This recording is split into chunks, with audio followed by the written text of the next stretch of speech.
What's up, everybody? Thank you for tuning in to the video. I thought, life's been crazy for me, just personally, and it's been a little bit difficult to get as much content out there as I want. So I thought, why not do a little informal rookie mock draft? And hopefully, I don't screw up too much. So I hope there's not too many outtakes, or maybe I'll just leave them in. I don't know. So this will be a little bit more informal. This will be me just basically drafting off of my rankings. So this will serve as a rookie mock draft and my rankings for a Superflex tight end premium PPR league. So without further ado, let's not waste any time. It's Ashton Genty at the 101. And while it is closer than it once was. And I do believe that basically anybody who has the 101 should be at least putting it on the trade block, seeing what you can get for it. This does, I mean, you don't have to overthink this too much. It's Ashton Genty. The film's amazing. The college production is off the charts. And I know he didn't test at the combine like this next guy did, which is why the gap is closing between Omari and Hampton and Ashton Genty. As I missed the button there, but it's still Ashton Genty and Omari and Hampton. I mean, Player Profiler came out and comped him to Jonathan Taylor. I think that's a really good comp. I mean, the dude's a machine. You go look at what he did at North Carolina. I believe back-to-back seasons of at least 1,500 rushing yards, 29 receptions, and either 15 or 16 touchdowns. I'm going off the top of my head here, but incredible college production. And then you look at what he did at the combine, absolutely incredible. So I think Omari and Hampton is locked in not only as my RB2, but as my player two overall. And then I'm going to throw up Tet McMillan because I enough people, and I'll tell you the truth how I feel about Tet McMillan. Enough people are out there in the streets that I respect that are saying Tet McMillan's good. Tet McMillan's really, really good. He's special. He's a special player. You know, we're putting him through the model test or whatever. We're putting him through our analytical spreadsheet model, and he's unbelievable. He's just as good as just as good of a talent as some of these other elite wide receivers. And to be honest with you, when I watch the film, and I get it, some of you out there might be into what you might be film guys, you might be more analytics based. I think the best approach is a blend of the two, best of both worlds. When I watch the tape, honestly, he leaves a little bit to be desired. And so this pick at the 103 is I'm nervous about making it. I'm not afraid to admit that. I think there's some real bust potential here. But I think he's got to be the pick because he is where the value is in this class at wide receiver. There aren't too many wide receivers that we really feel good about that have elite upside like Tet McMillan does. So for all those reasons and more, I think Tet McMillan has to be the pick. I have him as my player 3 overall. And it depends. The only way this next player can vault him, Trevion Henderson, is if he gets the landing spot in the draft capital. If Trevion Henderson, like Cody Carpentier's mock draft, 4-round mock draft, which is out right now, we actually did a rookie mock draft based on Cody's mock draft on the Dynasty Roundtable YouTube channel, which you should definitely go check out. Go subscribe there. Subscribe here. Like the video if you're liking it. But Trevion Henderson, Cody has going to the Broncos in round 1. And with Sean Payton, with Bo Nix and the Broncos and that offense and the way that it's trending in a very positive direction in that situation. And, oh, by the way, Cody has Tet McMillan going to the Lions, I think. Pick 28, which is absolutely disgusting when you think about it. I know the offense is good, but the target competition would be absolutely gross. Trevion Henderson in that situation would vault Tet McMillan in these rankings and in this draft, but we're just drafting off of my rankings with no landing spots. So Trevion Henderson, very easily my RB3. I mean, when you watch the film, it's very apparent that he can do everything. Yes, that includes pass protection. I do believe he's a true 3-down running back, and I'm going to call my shot right now. If he's available for the Bears at pick 39, Trevion Henderson is a perfect fit for a Ben Johnson offense. He just is. And if he's there at 39, I think the Bears take him. Let's move on to another polarizing player who Matt Babbage and I actually disagree on this, and let us know what you think in the comments. But for me, the next pick is Luther Burden. And there are a couple reasons for this. One, I think the talent is off the charts. I get it. He played a lot of slot. A lot of people are comping him to Jalen Waddle. I think that's fair. I think that's a fair comparison. And when you look at what Jalen Waddle's been able to do in the NFL up to this point, maybe not so much for fantasy. He hasn't really been a fantasy superstar. He's been pretty good for fantasy in certain years, not last year, which is why I think a lot of people are souring on him. And that comp maybe is making some people think twice about Luther Burden, but not me. I think the talent is there, the upside, the positional scarcity in this draft class at wide receiver. And when I'm building my dynasty rosters, I want to focus on wide receivers. So this class really isn't the class for me because the strength of this class is the running back position. And this past season for Missouri wasn't an indictment of Luther Burden, at least to me. It was an indictment of Missouri being a little bit overrated to begin with, other teams in the SEC figuring out their scheme, them not really utilizing Luther Burden the way that they should have. And again, all of those could be misconstrued as excuses, but I do believe it's true that Luther Burden is just a really good football player, and we don't need to overcomplicate this. So, and I do believe he's going to get the draft capital we want. There are several mock drafts out there early on that had him going to the Cowboys. I think that would be an absolutely perfect fit. We shall see. Let's move on to pick number 6. And that would be Quinshon Judkins for me. And I'm holding fast and true that these quarterbacks, because, I mean, it is a decision to be made here. Cam Ward is still on the board. It's a super flex league. I understand that. But Quinshon Judkins, again, it comes back to the film. It comes back to the college production. These two Ohio State running backs doing what they did and competing for touches the way that they did is super impressive.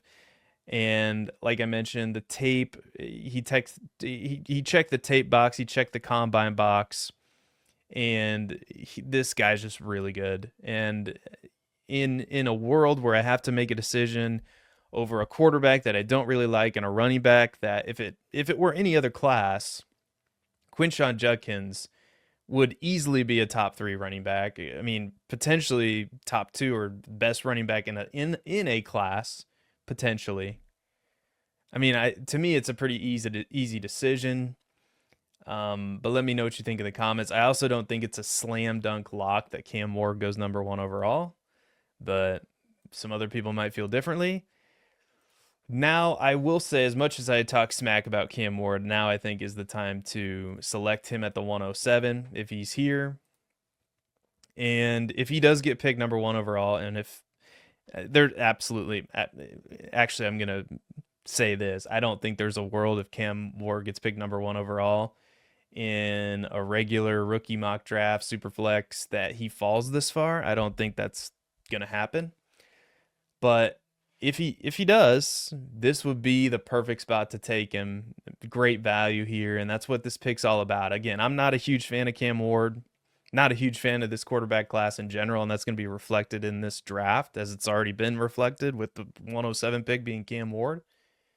But I cannot deny that in Superflex, quarterback is king, and the positional scarcity here, especially in this class, makes Cam Ward potentially even more valuable.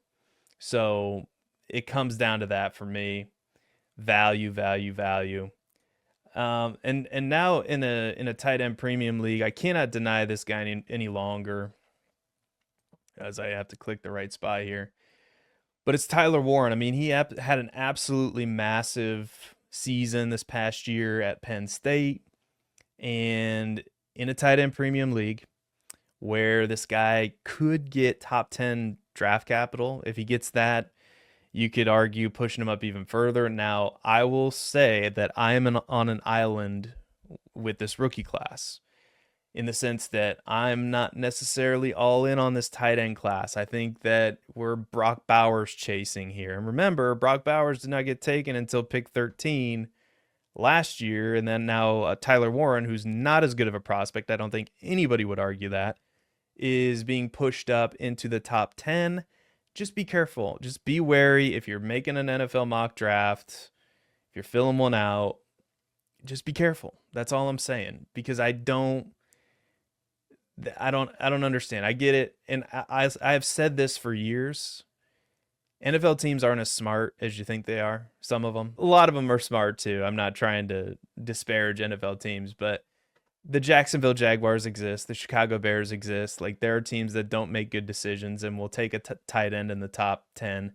I will never understand it, personally, because there are so many other positions that impact football, like quarterback, left tackle, corner, defensive line. Like, to take a tight end in the top 10, they almost have to turn into Brock Bowers, and that's such a fragile bet to make, in my opinion. So, not to say it won't happen, because it certainly has happened in the past, but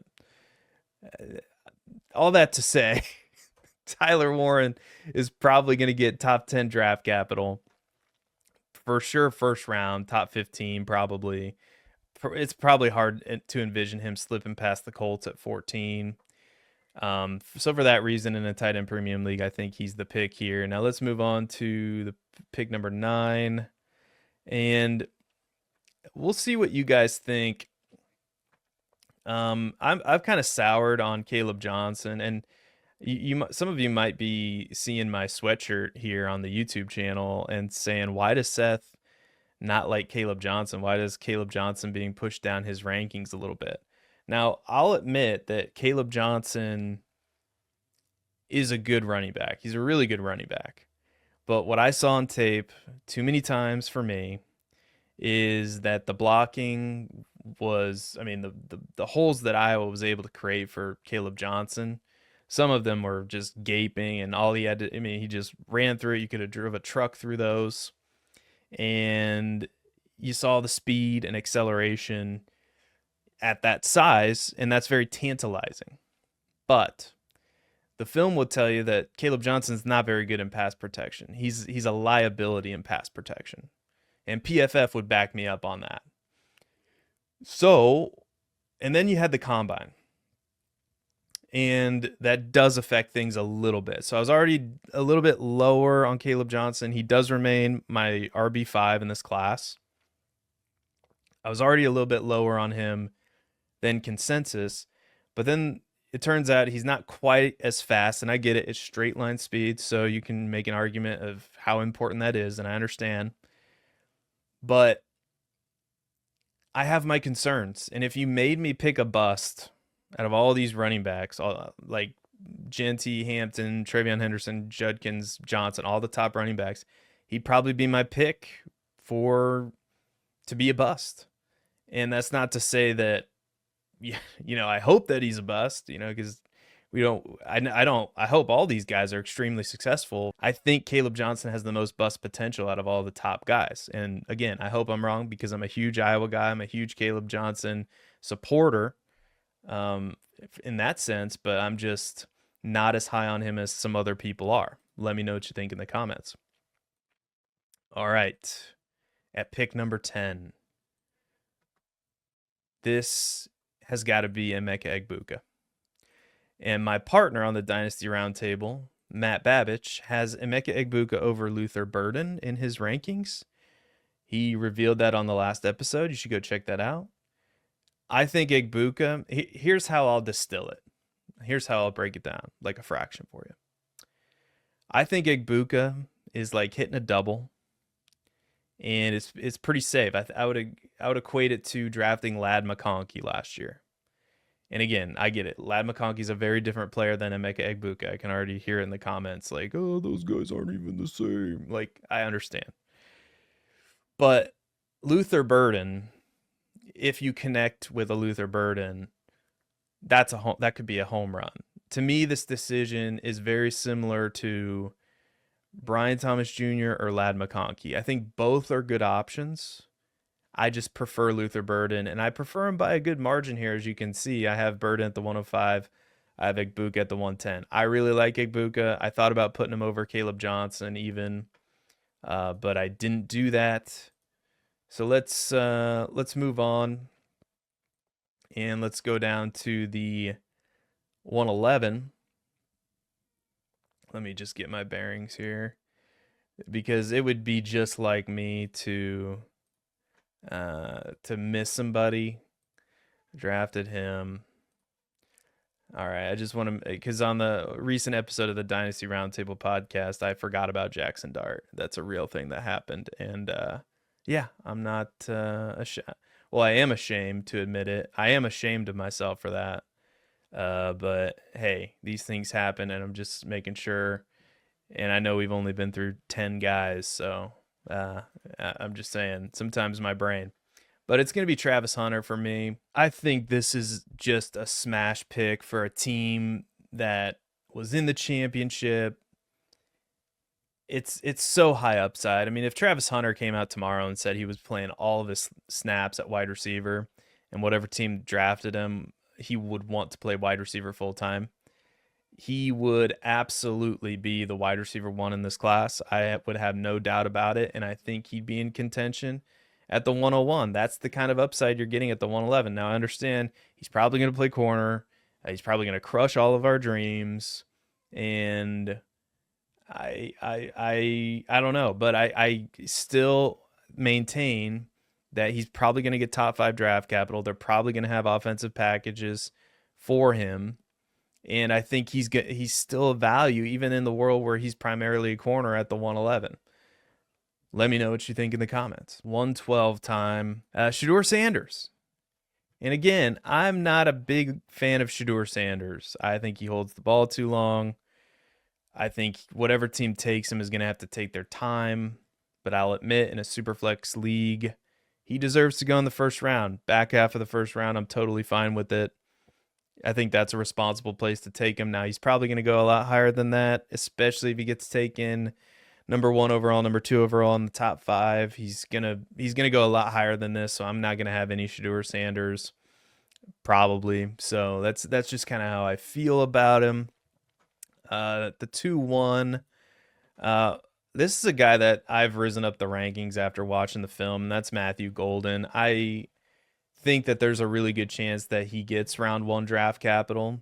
Some people even think that he's going to be the first wide receiver off the board. We shall see about that. But there's no doubt that he's a really good wide receiver. And I think the film speaks to that. I think for sure you got to throw him in the top 5 here. I think he definitely deserves to be the 5th wide receiver in this rookie class. I can't put him ahead of any of the guys at the top right now, like some people are, but who knows? Maybe the NFL will prove me wrong and draft him as the wide receiver 1 or 2 overall. We shall see, but I do love the upside of Matthew Golden. So let's go to the 2-2. So to me, Trey Harris here at the 2-2 kind of feels like the forgotten man at this stage, because, I mean, when you just look at the film, the college production, 3 straight seasons, including back in 2022 at Louisiana Tech, where he has over 900 receiving yards, 10 touchdowns that year, 8 touchdowns the next year, 7 touchdowns the following year at Ole Miss. And I know there's some trepidation or some hesitance about the Ole Miss wide receivers. I don't have any of that after watching the film. I'm extremely bullish on Trey Harris. So that's why he's my pick here at the 2-2. Now let's talk about Trey Harris's quarterback for a moment. I absolutely think Jackson Dart belongs here in the early second round. The momentum is picking up speed for him being a first round pick, and I think that's absolutely justified given the need at the quarterback position. I think it would be intelligent, very smart of a team like the Steelers, who, some people think that they could be in the market for Jackson Dart with their first round pick. So again, I absolutely think that Jackson Dart is going to get drafted a lot higher than we think. I think what he put on film was really good. I think his performance at the combine was really good, and he has a lot of upside. And for us in superflex leagues, I think that's what we want. So Jackson Dart, again, I've kind of flip flopped on him and Sanders. I had Dart as my quarterback 2. I moved him back to my quarterback 3, but I it's so that is so close, and I you could maybe argue that I should have Jackson Dart ahead of Sanders. In fact, you know what? I probably should. So that's probably a mistake that I've made, just based on my evaluation here. But let me know what you think in the comments. We're gonna stick with this for now. All right, so let's move on down. We're gonna take a tight end. We're gonna take Colston Loveland. And again, Colston Loveland in a tight end premium league is probably going to go a little bit higher than this because he's probably going to get first round draft capital. I'm not in love with Colston Loveland. So again, let me know what you think in the comments. I think his film's okay. Again, what he was able to do at Michigan, impressive. But again, not in love with Colston Loveland, and the tight end position for me is not something that I'm going to chase in this class, just because I'm not as high on the position as some other people. Let's go to the 205. And let's talk about one of my favorite wide receivers who's doing everything right, and some people are not giving him credit for it, and that's Jalen Knoll. And who knows, sometimes my read on the Dynasty community isn't, it's not quite. I'll just say this about myself, and maybe some of you will find this funny. I don't know. Sometimes I unplug from Twitter and I miss some news, and I miss, I'm not one of these people that's always like on my phone and seeing what the latest fantasy analyst is posting on Twitter. And I don't know, maybe there's maybe people who dunk on me when I tweet. I don't really look at the replies because if I swim too much in that toxic sea, sometimes you can get lost in it, and sometimes it's just better if you stay away from it. Like, I will go in there. It's very similar to me, and I'll shut up about this in a minute.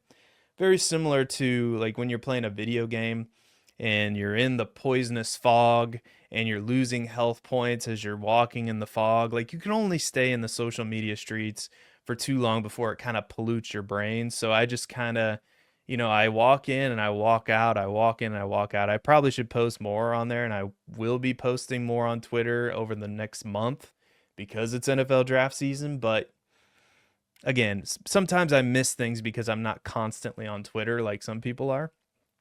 And I think that's good for me overall.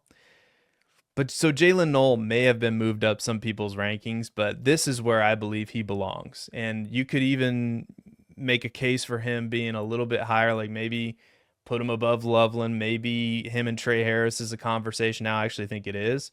But here's where I think he is, or here's where I think he belongs, rather. And yeah, middle of the second round, and the momentum is growing by the day. At least it feels like that. You just look at some people's mock drafts, and they have him second round to Atlanta. That's where Cody has him going. So big fan of Jalen Knoll. Now another running back that I think is kind of getting lost in the shuffle. I've moved him down slightly, but that's Dylan Sampson. And I know he didn't run, or he didn't participate in the combine, but what he was able to do at Tennessee, even while Jalen Wright was there last year, was impressive. I think he's an elusive runner. I think he's one of these new age running backs that can make a difference right away. He has some explosion, breakaway run ability. So I like Dylan Sampson quite a bit, and I think he's good. I think he's a pretty decent pass catcher as well.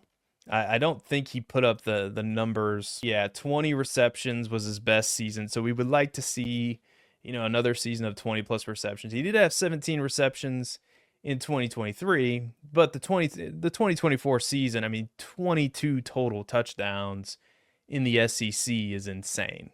And he did that, he was technically a senior, but it was his third year at Tennessee. So again, impressive stuff from Dylan Sampson. And now let's move to Jaden Higgins, shall we? Jaden Higgins is up next. I'm very impressed with these Iowa State wide receivers. And I think they're both going to go in day two. And Higgins is the bigger, a little bit more physical, outside boundary type wide receiver. Different style. These two guys complemented each other very well at Iowa State. So again, Higgins, he might even be more of a natural wide receiver than Jalen Noel if you just put on the film. Like, he's very smooth. Reminds me a lot of Michael Pittman, actually, which some people are not going to like, but I think that would actually be a good outcome for Jaden Higgins, especially if we take him in round two. And Michael Pittman's kind of been unlucky with the quarterbacks thus far in his career. So let's get a move on.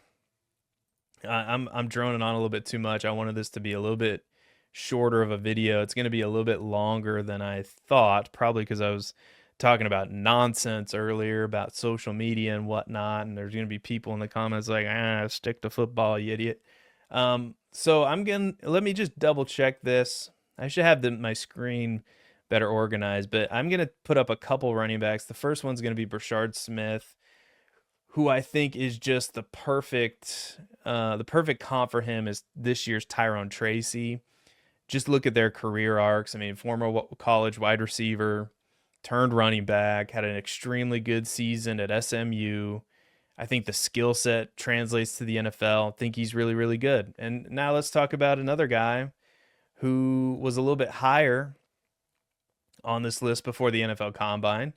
And you could make a very strong argument that I probably shouldn't have lowered him this much because I love the player, and that's Devin Neal. Devin Neal, just look what he did at Kansas, and I put his resume up against any running back's resume in this class, and yes, even the top guys, because what he was able to do consistently, especially as a pass catcher and a runner, just extremely good. I think he's one of the more well-rounded running backs in this class. And yeah, if he's there middle of round two, late round two, I will have a lot of Devin Neal. I'll put up Bashul Tootin right now. I'll admit he's going to have to work out some of the fumbling issues that he had in college, but let's be real. This is the kind of difference maker that NFL teams are going to be looking for, and that they're going to be willing to take a chance on. I mean, the 4.32 speed is apparent on tape.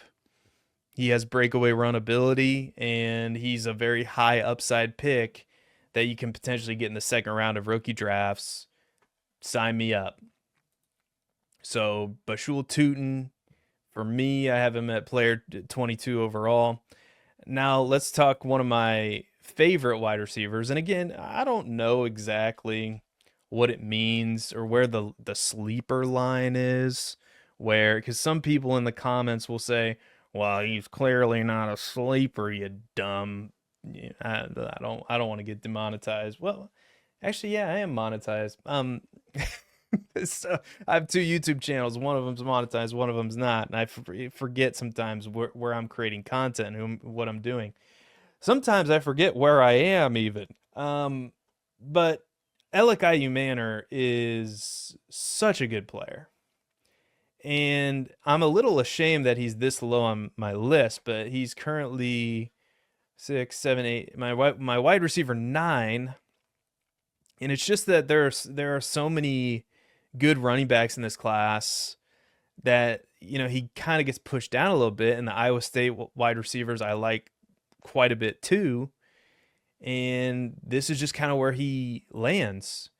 And I mean, just if he falls a little bit in the NFL draft, which I don't think he gets past day 2, but if he falls a little bit, you better believe that he's going to be in round 3.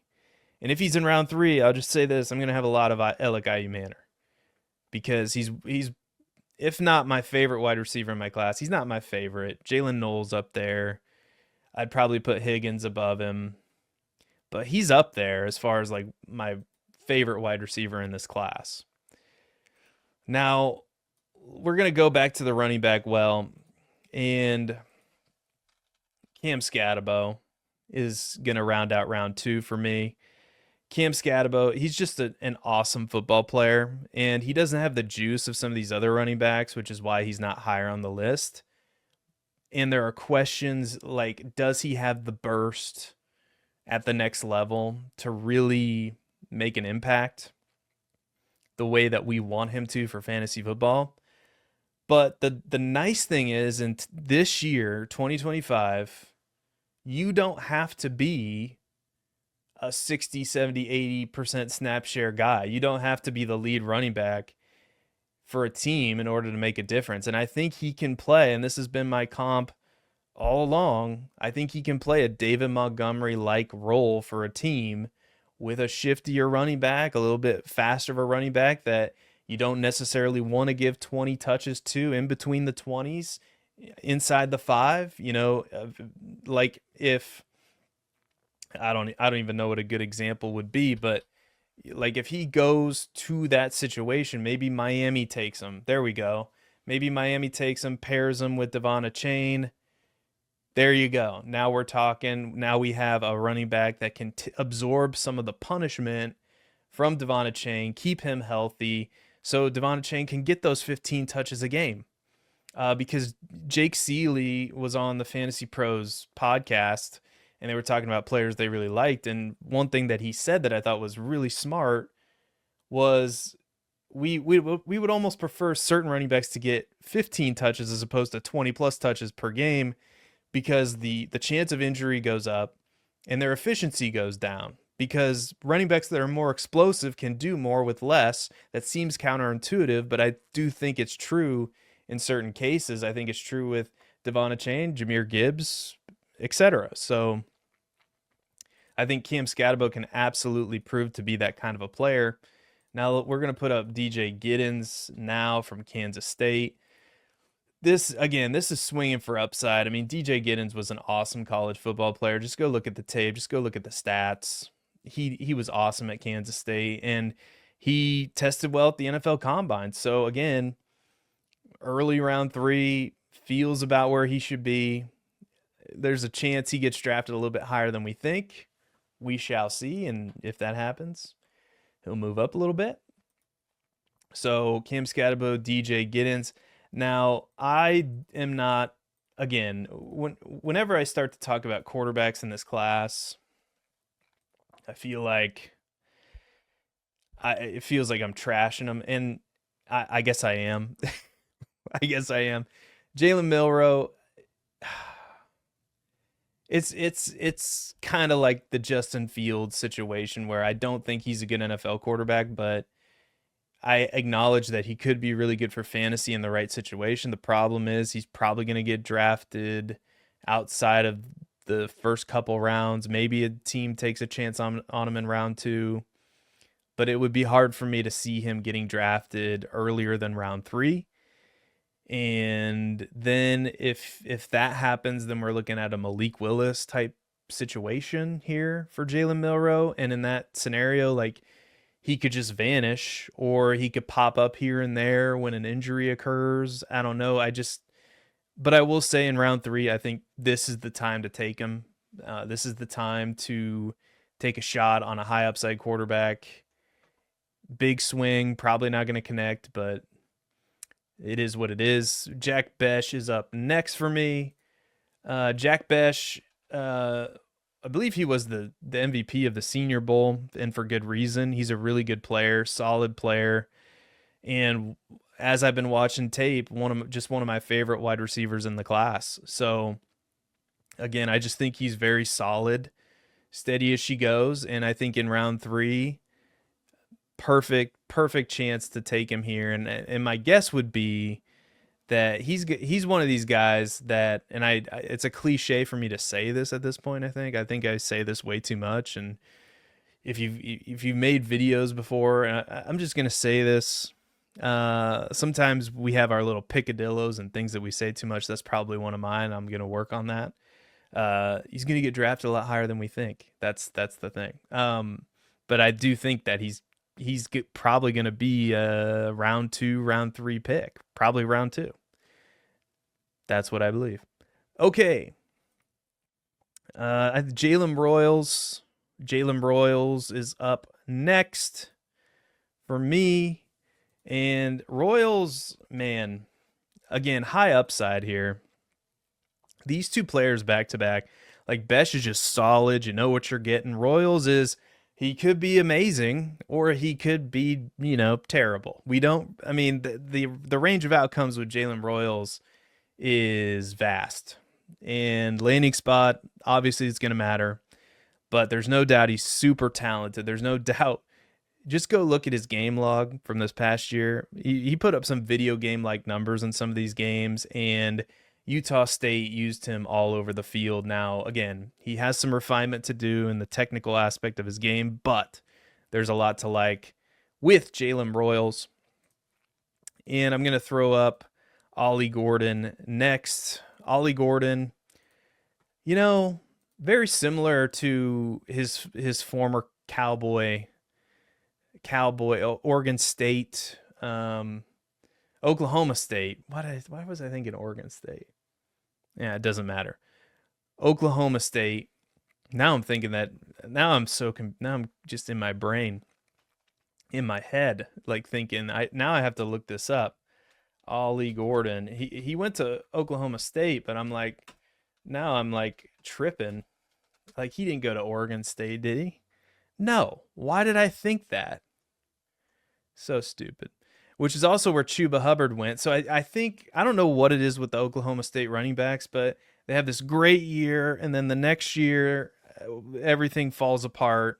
But I think Ollie Gordon's one of these running backs that some people have forgotten about that's actually better than you think. And there's just so many other good running backs in this class. It's easy to forget about some of them. And don't forget about Ollie Gordon because he's big. I know he didn't run as fast at the combine as we might have liked. I think he ran in the 4.61. I could be wrong about that. I don't know, but I'm pretty sure that's right. Correct me in the comments if that's wrong. We're going to be moving on here. Isaiah Bond, again, one of these receivers with a ton of upside. Again, I am not the biggest fan, but I acknowledge that the upside is there. I would not take him over IU Manor. The Iowa State, like obviously I'm ranking him behind those guys. So I don't need to tell you that I wouldn't take him ahead of the guys that I ranked ahead of him. But I just think the hype is a little bit out there for Isaiah Bond, especially when you look at some of the best ball markets right now. So I'm a little bit cautious about him as a prospect. I like some other guys better, especially at their values. And we'll talk about one of those guys coming up here shortly. I'm going to throw up Jordan James because I think he's getting a lot of hate, and I don't know why, really. I think and that's not to say I think he's a phenomenal player. Obviously, I'm ranking him here in the third round for a reason, but early in the process, he was easily in round 2, and I think he has lost some steam for good reason, especially as I've dug into the tape, but he's got really good burst out of the backfield, and when he makes a decision and gets upfield, he's really effective. He's not as elusive as once I dug into the tape. I don't think he's as elusive as we'd like him to be, but he has good size. I think he has good speed, and he produced when Bucky Irving was there, and I think that counts for something. So if I have to be the Jordan James defender in this world, then so be it. There are worse players you can defend than Jordan James. So, and I think I'm going to talk with Cody about that on Thursday or Friday. Another running back that I absolutely I'm going to have a ton of Taj Brooks. Because if you look at what Taj Brooks was able to do at Texas State, people watching this are going to think, like, does this guy even know football? Does this guy even know ball? At Texas Tech, and I get it, he was there for fifth-year senior, but back-to-back seasons of over 1,500 yards rushing, 3 seasons of over 26 receptions, just produced at an insane level. The only reason he's not ranked higher is because the breakout was later.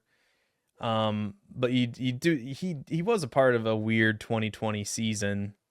I can't. Yeah, that must have been the COVID year, right? So anyway, So that could have affected his development a little bit. I will admit that I'm just pulling that off the top of my head. I just see that he played in 2020 and it says 10 games. So, anywho, moving on.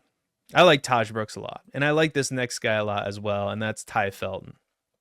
We talked with John Lobb about Ty Felton, and after that conversation, I dug in even deeper into the tape on Ty Felton. And anybody who's able to produce the way that he produced at Maryland with the kind of quarterback play that they had deserves to be on our radar. I thought about putting him ahead of Isaiah Bond. I couldn't quite get there, but I do like Ty Felton quite a bit. Now, let's rapid fire this. It's already been a 40-minute video. I'm going to have to edit some stuff out because I said some nonsense. Maybe I'll leave it in. I don't know. Sometimes it's better that way. If you just give an unfiltered look into the mind of Seth Dewall, yeah, that's probably going to be a scary experience for some people. I don't know. Entertaining for others. Some people would laugh. Some people are going to laugh. Some people are going to cry. Some people are going to do a little bit of both. But we are going to select. Who are we going to select? Damian Martinez. Damian Martinez, again, getting lost in this running back sea of all these running backs that are really good players, but he's also a really good player. I don't quite understand, how we're missing out on this guy. And again, I'm just as guilty because I'm putting him at the 310. But as you're sitting down doing these rankings, you're like, gosh, like where are some of these guys going to go? And that's why I think these third and fourth round rookie picks are going to be a lot more valuable than we think.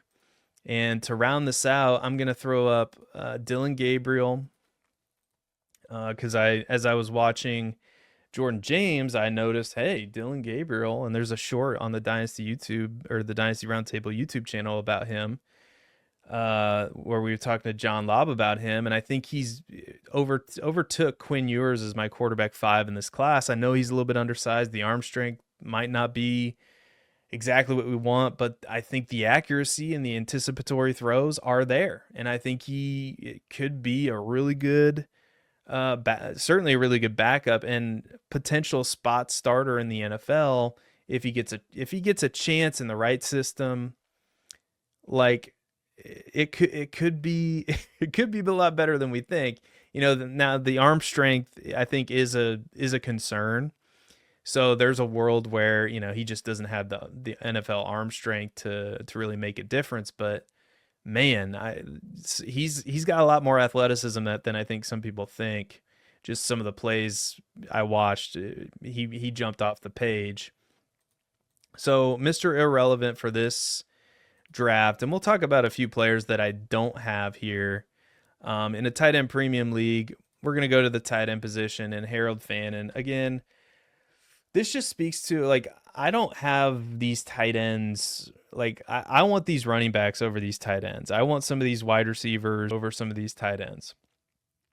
And I fully acknowledge Harold Fannin, Elijah Arroyo, Mason Taylor, some of these other tight ends, Gunnar Helm, they could get the draft capital on it, that they could prove me wrong. Mason Taylor's a guy I have, an eye on. That's a tight end prospect I like quite a bit. Oronde Gadsden the second is another tight end prospect I like. Terrence Ferguson, Luke Lachey. My point is, I would much prefer to take later shots on Mason Taylor, the Gadsdens of the world, Fergusons, Lacheys, than to pay up for a Tyler Warren, because I believe, and we played this experiment out with Tucker Kraft, with Mark Andrews, like there are other tight ends, getting Jonnu Smith this last year in a trade once he went to Miami. Like, you can fill in the tight end position, and this is just my theory as far as how to build a dynasty team. You can fill in that position a hell of a lot easier than you can quarterback, wide receiver, and running back. Like, tight end is slowly becoming my least favorite position.